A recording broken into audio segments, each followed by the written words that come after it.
Hello everybody, welcome back. My name is Winback, and on today's episode of RPG Radio, we're continuing on our hardcore quest. We're about level 45 and 30%, and we're making our way through the initial stages of the game, rounding it out. I'm gonna go kill the Ligorian, because that's what we do on this channel more than anything else, I am sure. But yeah, the build is coming right along. We can take a look at some of the stuff going on. You may have noticed some updates to the abilities that we are using, and I promise you those are all based around gear. But we do have Blade Arc now, and we've also got Ascension, as well as a couple component abilities that are also taking out the trash. More so just to have them as backup abilities, because this is a very ability-focused build. We did have to get rid of Shattering Smash, at least early on. It's not going to be too useful because there are quite a few enemies in the game that can still kind of pop me pretty easy, or at least do a bunch of damage, and I don't want to spend a lot of time in the middle of them without moving around. So if we're auto-attacking, if we're doing a lot of auto-attacking, we're going to be doing a lot of standing still, especially in melee mode, and I am not about that. But anyway, the real meat and potatoes of the build has boiled down to a mobile AoE type caster tank character, and it's not bad. I'm having a decent amount of fun with it, and nothing thus far, at least consistently, has been able to frighten me away from having to back up and grind a whole bunch of levels. We've been picking up the devotion shrines on the back end too. Pretty sure we've got all of those unlocked right now. Cleared out the Pine Barrens off camera, but good stuff is happening. Now, if you weren't here for the last episode, again, this is just kind of a chill 4-part series playthrough for my first hardcore character. Not going to be deep diving into my build, my points, my thought process, more than what happens in each video. And honestly, all of that is subject to change at any given moment, because I thought we were going to start one way in the last episode, and we've gone a little bit off track with this one. So if you are expecting some details, really involved details, really heavy stuff, you probably want to check out one of the other videos we put up on the channel, because this one is going to be a super relaxed fit, picking up what we're finding and really starting over from the ground up, since we didn't have absolutely anything unlocked in the hardcore section of the game. If you're not aware, I'll repeat it, but hardcore, being separate from the normal mode of, game, does require that you unlock all of those blueprints all over again, remake all of your characters all over again, if you're even going to do that. But none of my hardcore characters will share a stash with my regular characters. We also got to get back all of our materials, all of our components. Luckily, it is a pretty fun build, so I don't have to worry about being bored while we're doing this. I really like Vire's Might. I really like Blitz. That is taking another pretty big chunk of our skill points, at least in this stage of the build. But it's good. It's good. Blitz feels good. And couple it with Vire's Might, which is just a skill shot dash rather than a point and click dash. Things are working out pretty well. Not to mention Overguard, always there. We're trying to get a bunch of points into shield blocking as well. So we're just going for a lot of tanky stats on top of some big AoE for big mob clearing, and then a couple of random component abilities to do some single target damage if we need that. So we're going to happen upon the next rift gate pretty soon here. There's the devotion shrine. It's around here somewhere. Just gotta go to the left. There's a wall there. It's under a tree. I can't see it, game. You're trying to cheat me. We don't really have to use Ascension a whole lot. Same with Overguard. Neither ability is super important when it comes to clearing mobs out with this build, but they do serve a purpose. So later on, I mean, as of right now, they help a lot with boss fights. They do a lot of retaliation damage, as well as just general defensive stats for us to stay alive. On top of our potion, which is our only heal right now, apart from Menhir's Will. And since we've got a shield, Menhir's will actually work, unlike that one video we had on that battle mage. There's Ogrim. Anything good? What is this? Glyph Winter Fox. Don't need that yet. Anyway, I'm gonna hop back to town real quick, sell all my stuff. I'll head it out to the riffraff in the meantime, and then we'll take a look at the gear. So, since we're back, gotta go kill some meat wagons, but the gear that we're rocking right now mostly is giving us points into Vire's Might. That's kind of our signature ability in terms of this build for the moment, and we're trying to get a lot more physical and fire damage than any other damage type. So Vire's Might does all those things and more, and I think we're going to get some internal trauma damage later on as well. Or maybe we're already rocking it. We have put quite a few points into the cooldown reduction modifier for Vires, and I think that's where the internal trauma damage comes from. But we've also got some gear that is adjusting blade arc, and it is adding in some bleeding damage. So we've got a wee little bit of that going on in the background too. The main damage on this build at this exact moment is fire, physical, internal trauma, and bleeding damage. Got a couple different monster infrequents helping us out to do that, and you may be shocked to know, but I'm actually still using Milton Hart's Cask all the way back from level 15 as my helmet still. So I really need a new helmet, but all of the helmets that I'm willing to change to are not available until level 50. So we're just going to stick on that wee little baby helmet until the time comes to change it. Which is fine, because that should be in all of about 5 levels. Which we may not get by killing the Lagorian, but that's still okay with me.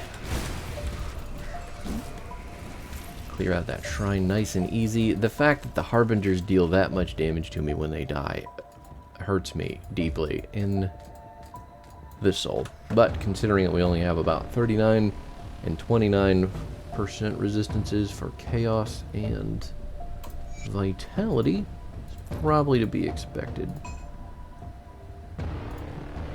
But you can see right here on the gear, we've got Milton's Cask for a monster infrequent.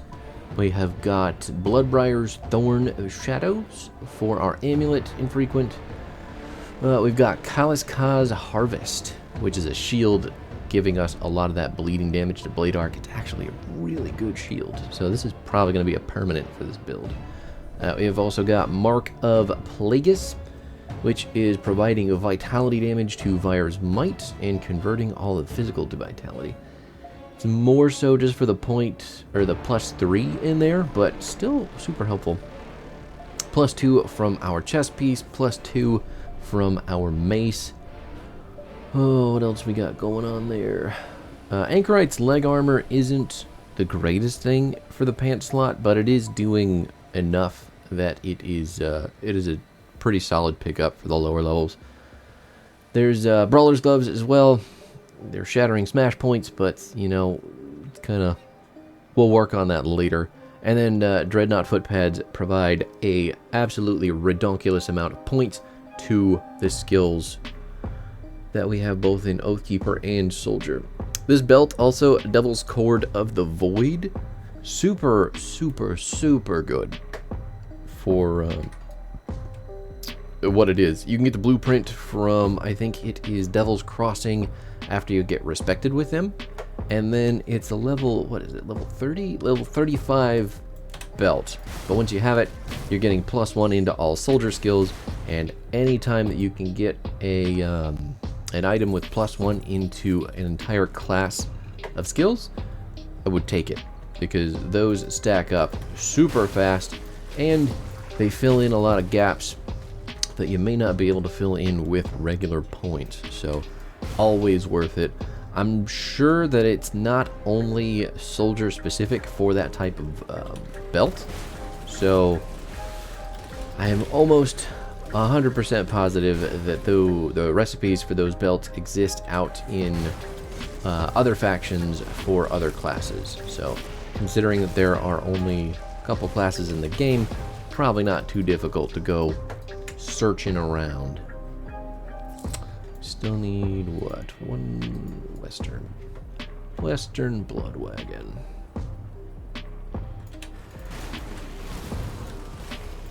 But yeah, the gear is pretty easy, especially when you're playing through. I mean, this is just as much kind of a beginner's guide to the game, at least a condensed version, because since we have to start over, we get to learn some lessons that may have been forgotten since our original playthroughs. Really, on your first, I'd say 3 to 4 characters, you'll probably be dealing with the same issues, which is getting recipes, finding stuff, and making sure that you're getting through the game, you're progressing, you're learning, getting stuff done. Once you get to characters 5 and onward, you'll probably have a decent enough grasp of the game and enough gear to pass around between everybody that you don't really have to spend as much time walking and putting about. But since we've reset everything here in the hardcore level, it's it's a learning experience all over again. So the point I was making with that is that when you're early on with these or when you're early on in your career with the game, you're going to want to just find gear that fits an ability that you really like. So that's why we're really just hoarding all of the Vire's Might gear. The more points that go into that ability, the happier that we're going to be, because it is really the workhorse of the entire build. And that's kind of the way that I want it to be. All things considered, Vire's Might is just an easy ability. It's fun, it's movement, it's got all the boxes checked for me. Let's see how many points we're up to on that. 14 out of 16. And I think I've only got about 7 in there that are coming from levels. So you can tell it's a pretty strong strategy when it comes to leveling up early side characters. Has been extremely helpful too. The fact that the ability does this much damage just kind of on its own makes such an argument for I don't know, just one and done early game builds, especially beginners. You can get yourself up to the normal stages, or up through the normal stages of the game, and then start focusing on more important stuff like resistances and gear. Once you get to Elite and Ultimate. For this playthrough, we'll probably won't switch up to Elite until... Did I really not find it? Or did I find it and forget? I did. I wasn't paying attention to what was happening on the screen. Anyway, what was I saying? Man, it's a good thing I didn't script this video at all, because I am mind blanking. Not Chris Angel, more like Chris Cow.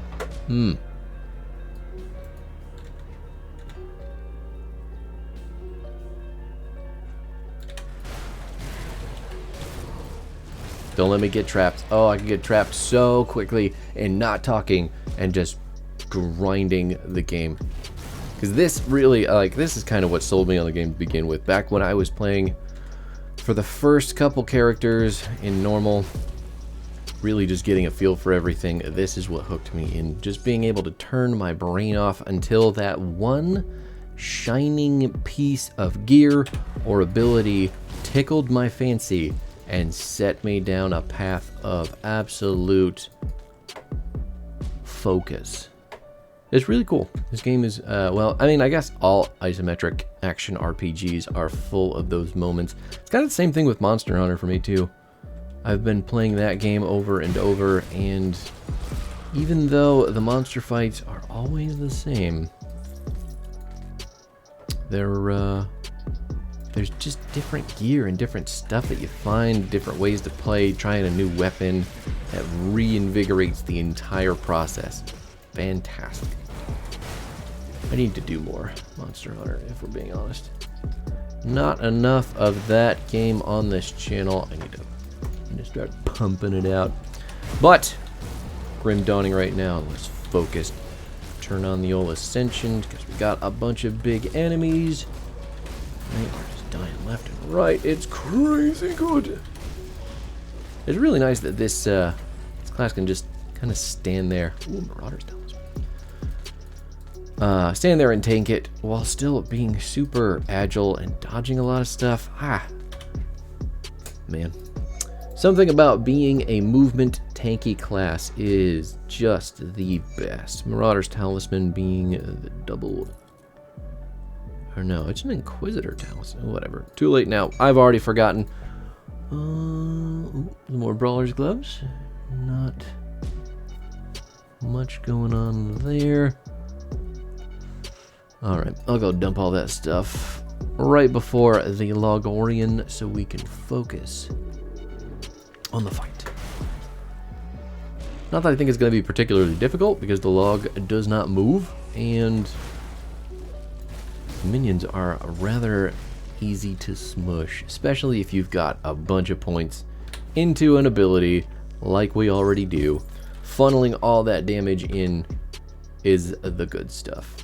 How far? Ooh, got Counter-Strike now. Perfect. Go ahead and activate that. Counter-Strike, you can see right there, I mean, it does a ton of stuff. And it's doing physical and bleeding damage as well as physical retaliation damage. It's just another really defensive yet offensive option that comes from the soldier and makes our Oathkeeper that much more powerful. It's good stuff. It's good stuff. These two classes work so well together because they feed off of all the same damage types, and there is a decent diversity between them. Not to mention the modifiers in between on our gear really help diversify the damage as well. So we didn't start out with bleeding and internal trauma on the brain, but now I cannot see the build happening without either of them. The devotions are very slow going. We're not going to finish those until we get into at least elite anyway, because we've got to find all those devotion shrines, but as it were, we can take a look at those in just a sec here. Matter of fact, there you go. We started with Tortoise, moved over to Bull, grabbed Shield Maiden, and then Scarab, and then we ended up on Solemn Watcher. So if you don't know what these do, Tortoise is giving us mostly defensive ability, just defensive stats really. There's some physical resistance in there as well, which is amazing for ultimate when we get there. And it is giving us a shield when we drop below 50% health. Bull is providing physique, some movement speed, which is beautiful. Got the internal trauma in there too. And we have a physical damage aura when we rip the Vire's Might. So that's an 85% chance on a 0.4 second skill recharge that will activate off of Vire's Might's, not only the dash, but the carpet of fire that we leave along the way. So we can keep on ripping the bull rushes. It's pretty cool. Then Scarab, it's got, basic stuff, physique, armor, tanky things, but it's also adding in reduced stun duration, which is fantastic, and increasing the amount of damage we can block with our shield.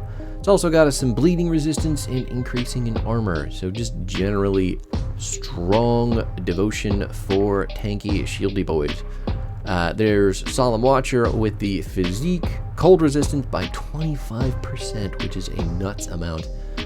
40 armor, another 40 armor and pierce resistance. I mean, it doesn't do anything specifically incredible, passively anyway, but the stats that you get from Solemn Watcher are absolutely mind-numbingly efficient for any shield build. And then Shield Maiden requires a shield. I'm sure I don't need to say that, but this is also increasing our shield block amount, reducing our stun duration, reducing the cooldown on our blocking, because that is a thing that happens in Grim Dawn. And then there is just adding internal trauma damage as well as physical damage retaliation. Just a really super good devotion to have when you have a shield. I will not sing those praises anymore, but for those of you looking to make your own shield builds, I would highly recommend all of those devotions. They are extremely good for old sword and board classes. Awesome. Basically just made for the soldier and the oath keeper. But yeah, devotions still sitting pretty. We probably won't have those finished until, I would assume, at least the next video, because we'll be about level 70 or 80 for the next video, and we can have more of those devotions picked out. Man, bosses don't really stand up either. I haven't found, well, I guess it's only normal, so I don't really need to worry about it, but haven't found a boss yet that has scared me enough that I have to do the predetermined research about its resistances, its damage, and that sort of stuff. See if I need to beef anything up. Once we get over to the Logorian, though, and we sell everything, I will probably rip into every single elixir, potion, who's-its that I have, just to make sure that my Matootsies are covered, so we can 100% not die. The fact that I've picked up so many along the way already and not needed to use them is in and of itself kind of a good thing. Elixirs are great, but you don't really get a good feel for how they work or what they're good for until you reach Ultimate and those really difficult parts of the game where you're struggling to stay alive, which is a little bit unfortunate. Wait, why did Counter-Strike off? Did I not turn it on? I thought I turned it on. Maybe I just assigned it and forgot to hit the button. Oh! Absolute goob move. Alright. But yeah, so far, so good through the hardcore playthrough. Haven't died, haven't felt like I was going to die, so pretty solid. Once we start Nemesis farming, and probably in Elite to some extent too, if we play full through the game before switching over to Ultimate, there might be a couple bosses. Specifically, let's see, what can I think of? What frightens me now? There is Commander Lucian in the fort icon, the first boss that you fight underneath the fort. He, oddly enough, has been a surprise killer for a number of my characters. Not hardcore characters, obviously, but he'll just whip it out and shotgun me at about 3/4 of my health to dead. And I never expect it, so he got kind of close to that in this playthrough. I was doing a little bit of dip diving and dodging in that battle because I was ready for him to do that. But if I had to say there was one sneaky boss, that would be the one. There are definitely others sprinkled throughout the later stages of the game, but that one holds most of my trauma, for sure. That one holds most of, if not all of, my dead character trauma. Luckily, the Logorian is not on that list because even though it can do a decent chunk of damage, it is the most stationary boss in the game, and type of damage that it's doing really doesn't happen fast enough for me to worry too hard about it. There was a couple playthroughs earlier on in my career with this game where I got eaten alive by Thalnosh the Unraveler, which is the big demon that Karaz turns into up at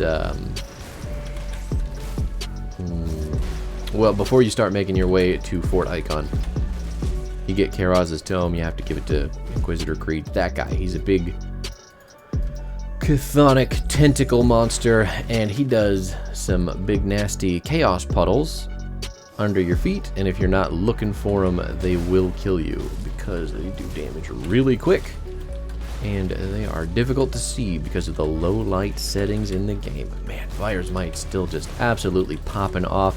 That Bull Rush too, trading absolutely tons of damage because these bosses do not move and they just eat all of the damage. This is a really interesting... You don't notice a lot of this stuff when you're just ripping it through the game. There's a ring of bodies around the void portal there. Let me go back real quick, sell all my crap, and we'll be back to finish off the base game. I also forgot to mention our new relic. We picked up Sanctuary. It's only a level 25 relic, but it is incredibly strong for tanky builds, and the 11% health should be all you need to see to prove that. The fact that it has some stun retaliation built in there is pretty cool too. But yeah, the passive on it is a shield that blocks physical damage. You'll see it pop up every now and again on the old status bar down there, but at the same time, what's this? Earth Ward. I think it's this one, right? Yeah, that's Sanctuary. Sanctuary is a little green bubble. Oh, look how much damage we're not taking. Ulgrim down about halfway through the boss fight. Kill the minions real quick and then just go right back to dashing into the guy. You can see there's going to be a couple different shockwaves that come off of our character. One of them is red, that's Bull Rush. One of them is kind of golden, which should be, I think it's Counter-Strike. Pretty sure it's Counter-Strike. Wow, keep going invisible to roar at me. Invincible to roar at me. And I think... I'm pretty sure that's the only two. I could be wrong. There may be some other ones acting that I don't remember right off the bat, but... Oh my god, he is just melting in it. This is never a difficult boss fight. I don't think I've ever come into this fight and thought once, I'm gonna have a bad time. Which is a little bit of a shame, because the boss itself is pretty cool looking. You know, you feel like you should go in there and the fight will be a little bit more epic, but definitely don't get that feel. The setting is epic, the model for Volcanic Stride and Blood Dork. The setting is epic, the boss model is epic, but the boss itself, kinda whatever. Kinda gets smushed pretty quick.